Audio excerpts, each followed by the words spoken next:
not one stone left upon another. Herod's temple was one of the most magnificent structures in the ancient world. Covered in white marble and plated with gold, it was said to glow like snow in sunlight and blaze like fire at dawn. Some Jewish sources claim that those who had never seen Herod's temple had never seen true beauty.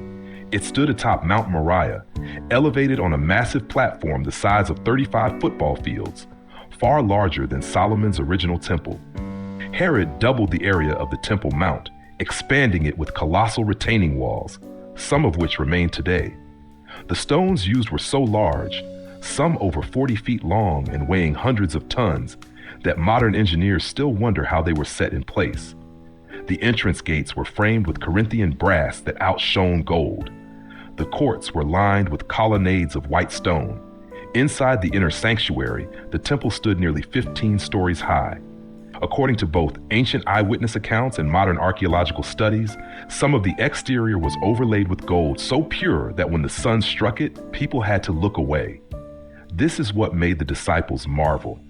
They weren't just admiring a building, they were overwhelmed by its size, craftsmanship, and brilliance. To them, it was unthinkable that something so magnificent could ever fall.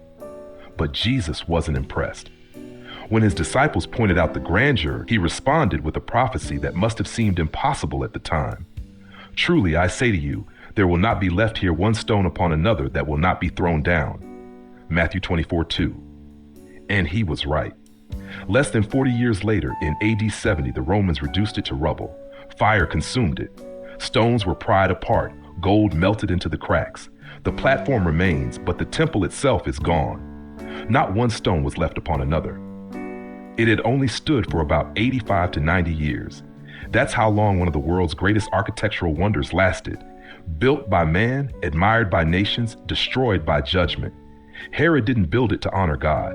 He built it to glorify himself, to gain favor with Rome, and to pacify the Jewish people. Many admired the result, but many saw through the motive. And Jesus saw it all. But he pointed to a better temple.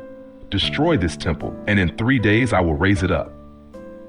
He was speaking about the temple of his body. John 2:19-21. That temple can never be destroyed.